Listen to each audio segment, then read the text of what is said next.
tal? Buenos días, su nombre y cargo completo, doctor, ¿de qué especialidad es usted? Buenos días, mi nombre es Carla Castañeda Bazán, yo soy médico asistente del Departamento de Medicina del Hospital Regional, soy médica neuróloga del servicio.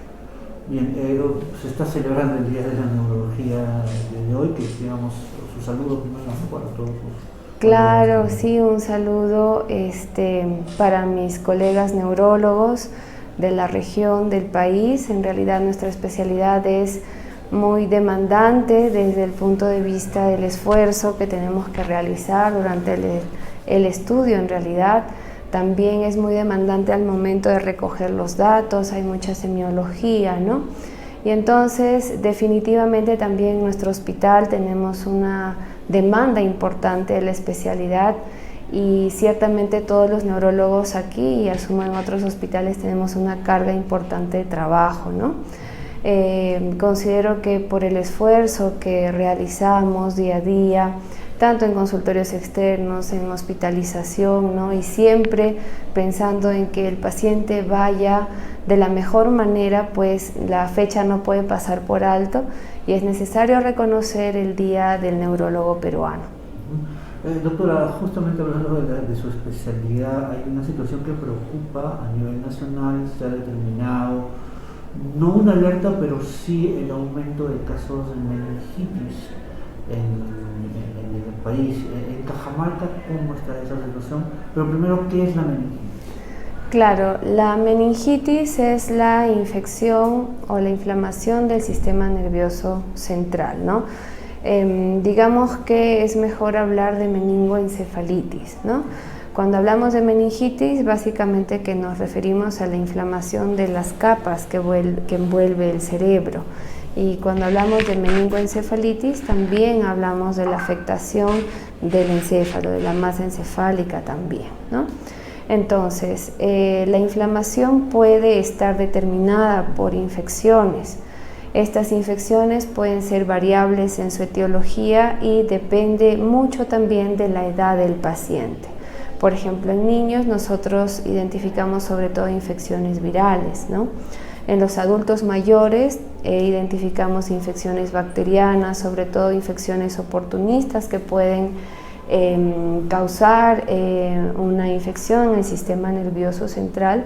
Y por otro lado, sí tenemos muchos casos en nuestra región de meningoencefalitis por tuberculosis. Es muy frecuente y tenemos esta patología en los diferentes grupos de edad, en niños, en adultos jóvenes, en adultos mayores.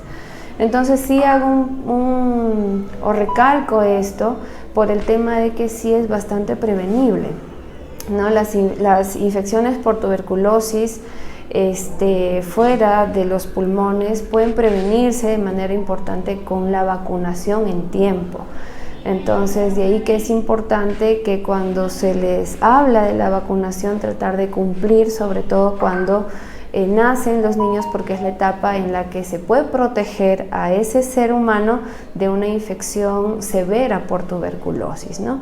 Entonces, además de esto, si es que conocemos personas que padezcan tuberculosis, es importante reconocer, acudir a los centros de salud para evitar precisamente una infección del sistema nervioso central por tuberculosis. Y como les comento, si hay una infección de este tipo puede ser en realidad discapacitante.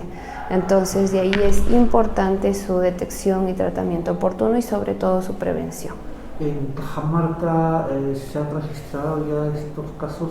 A la fecha, ¿cuántas personas internadas o en tratamientos en este momento acá? Por ejemplo, en meningitis por tuberculosis actualmente tenemos 2 pacientes ingresados. Están yendo bien, están en buena evolución, pero sí, según cómo esté en su estadía en la hospitalización, puede ser prolongada, ¿no? Y entonces eso puede influir que adquieran otros gérmenes durante su hospitalización. Pero sí tenemos casos y es frecuente, como les digo, ¿no? Finalmente, ¿qué medidas o cuáles son los síntomas de este tipo de enfermedades y cómo tendrían los familiares, ¿no? que atender a las personas para que puedan tener un tratamiento o una atención médica, ¿no? Claro, es importante el tema epidemiológico, o sea, primero hay que considerar que en Cajamarca hay tuberculosis y que es frecuente, o sea, hay una alta carga de enfermedad en la región.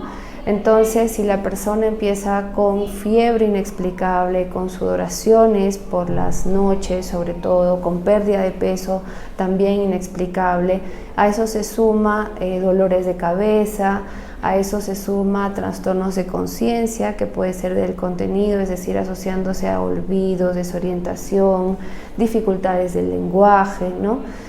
Así usualmente empieza una meningitis por tuberculosis. Entonces, yendo en ese camino, esos son los síntomas de inicio que deberíamos tener en cuenta. ¿Algo más que usted desea agregar a este tema de la meningitis?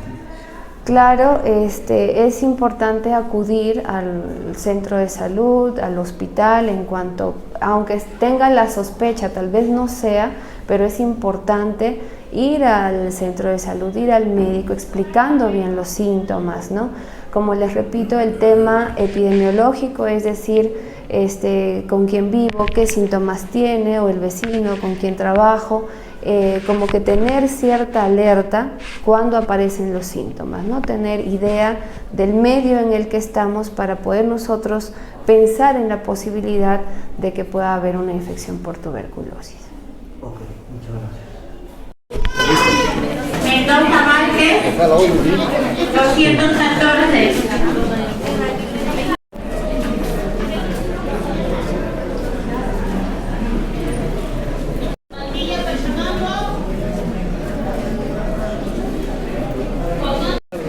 Mira.